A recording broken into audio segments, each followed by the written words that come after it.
Is this thing on? Is it working? Oh, look who's back in production. Hey! Yo, it's season 2. Best believe the hype. Okay. Yeah, Limelight season 2. We're here. We're ready to roll, so tune in.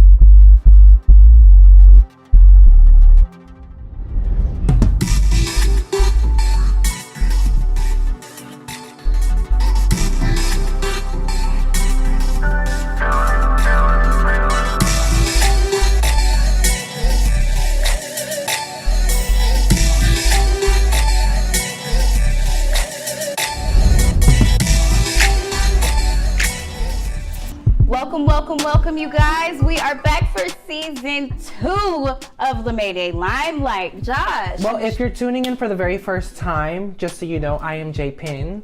And I'm Sharíck LaMay. And you can catch up with us. Season 1 is all on our website, lamayday.com, but you can also catch us on iTunes, which is really exciting. We are on iTunes now. Yeah, all of season 1 is on iTunes, so make sure you check that out on podcasts. Right. And, so if you're not the type of person that likes to sit and watch, we know people don't read anymore, but if you want to listen to us and just have us in your ear in the car while you're driving home from work or on your way to work, or you just want to hear some positivity, check us out on iTunes. We're there now. Bam. I know y'all missed us. Did you miss us?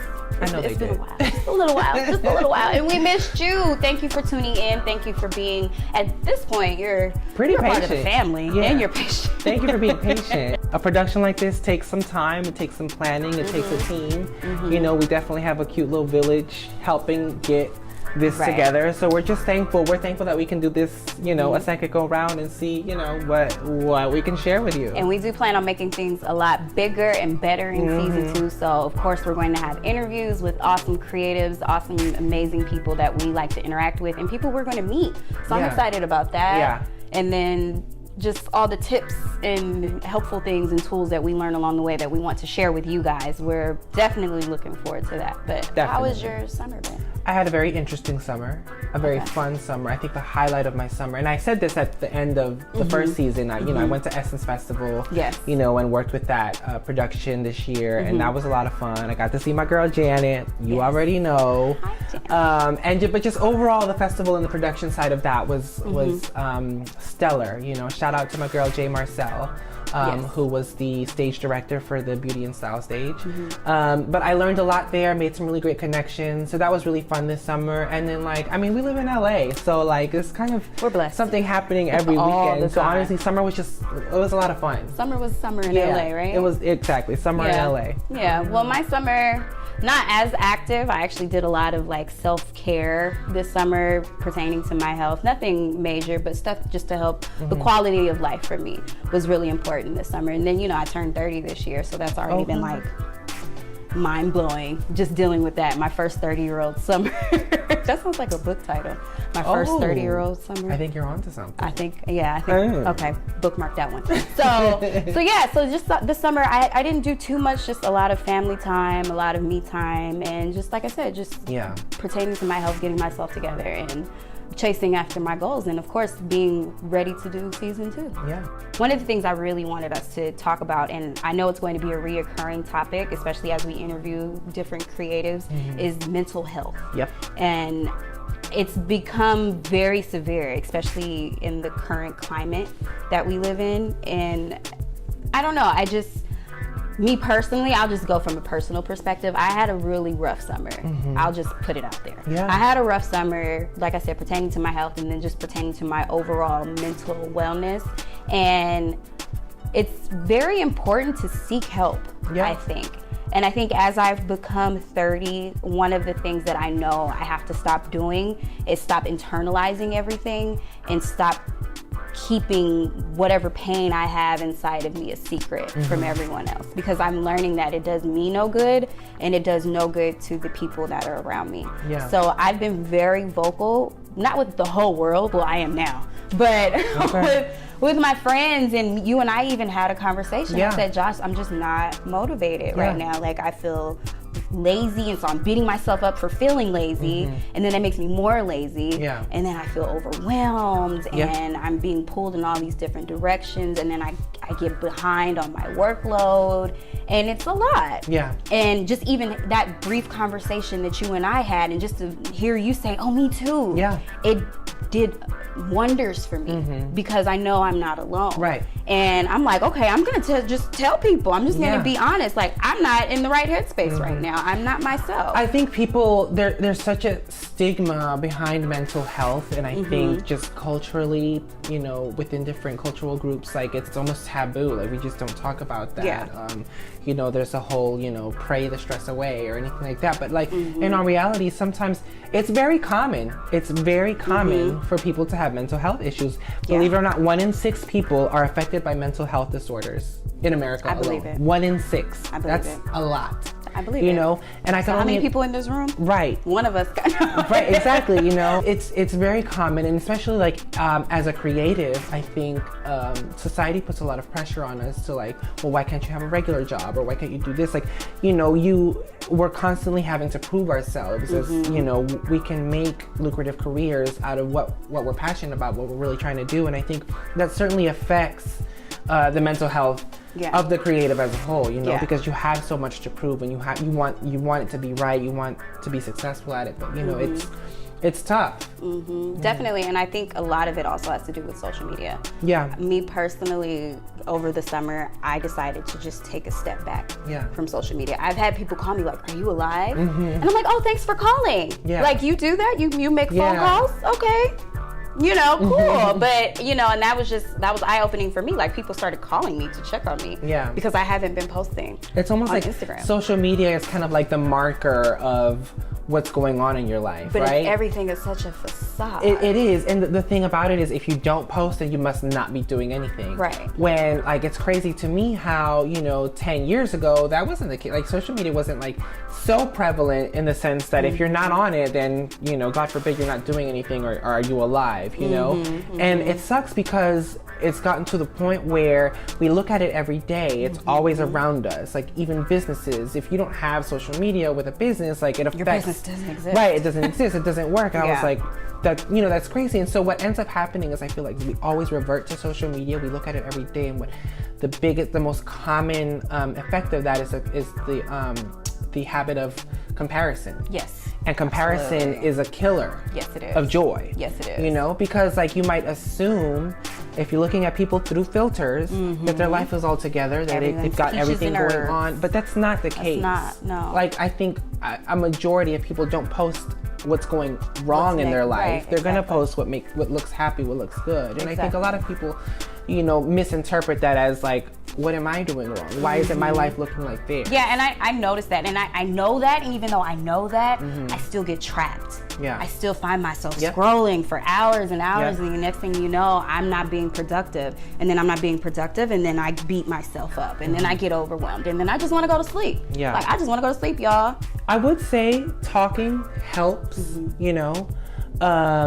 I recently started seeing a therapist. Congratulations. Thank you. I'm so proud of you for that. Thank you. Because again, this life isn't easy, and I've been in points where I feel low and down and unmotivated, and I ask myself questions like, why? Like, you have a happy life, you have you know, beautiful things, and you've got good people around you, but it's almost like an uncontrollable wave of emotion that comes over you, and I'm like, there are things that I'm unhappy about, and finding what triggers that and getting to the root of that can be difficult sometimes, and I think talking to someone helps.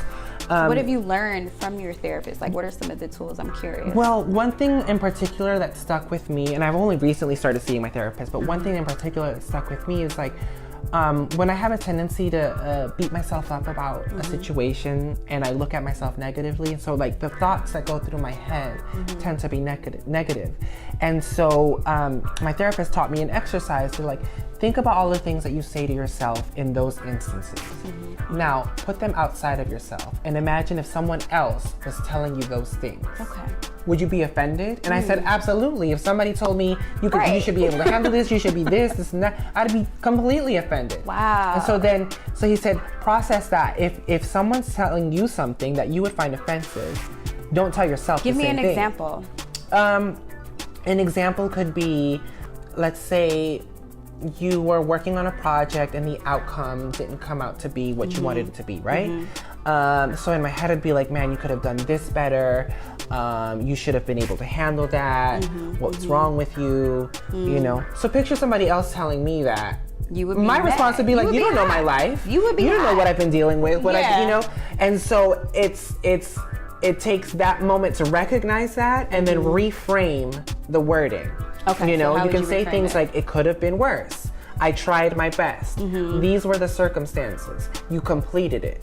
Look at every possible positive aspect of that situation and say that to yourself versus beating yourself up. Because ultimately, no matter how bad something comes out, beating yourself up doesn't help. So you're flipping it into an affirmation. Absolutely. Okay. Absolutely. Okay. I like that. I like that a lot. Thank you, therapist. Yeah. Yeah, seriously, it's like we have a tendency to do that. We'll get in our heads and I think we beat ourselves up. We don't need to. Things are not always going to be perfect. Things are not going to be pristine in life. You're going to make mistakes. I think a common one, especially within the creative community, is why aren't you doing this? Why aren't you further in your career? Why aren't you paying bills? Like, why aren't you, okay, well, maybe you should be doing a 9 to 5 because you need to pay bills. Why are you X amount of old and you have roommates? There's all of these conditions because we're creative people and we don't want to conform.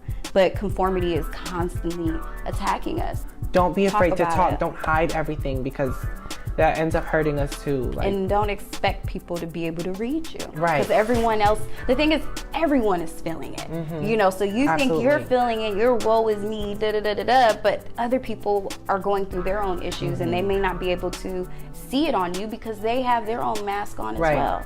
We have to erase the stigma that mental health issues is something that we need to hide. That it's something that we need to be embarrassed about. You shouldn't be embarrassed about it because I believe at one point or another everyone's going to go through an episode. Right, and then especially with the youth. So, for example, we have some data that showed that 62% of the youth have MDE. That's more than half. Exactly. Imagine, that's 62% of youth in America. Exactly. And they've received no treatment. So how is that correlated to suicide rates? How is that correlated to crime? Yeah. Hate crimes. Yeah. It could cross so many different... And it's building on top of one or the other. Exactly. Yeah, that's crazy. I mean, we're millennials.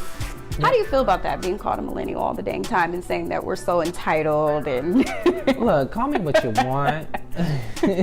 It is what it is. I can't control when I was born. Right. And I can't control the way I was brought up or the way my generation was brought up. And how do we have that conversation with the baby boomers? Most of our parents are baby boomers, right? And they think that we're just so entitled and we're lazy and we're, Honestly, the way I see it, and I read this somewhere and I read this a few places, is like, it's their fault. They raised us. It's a matter of circumstance, a generational circumstance that's happened. Yeah. So I try not to focus too much on the label of the millennial and, the generational labels because we are different. The generation before us, they had issues before.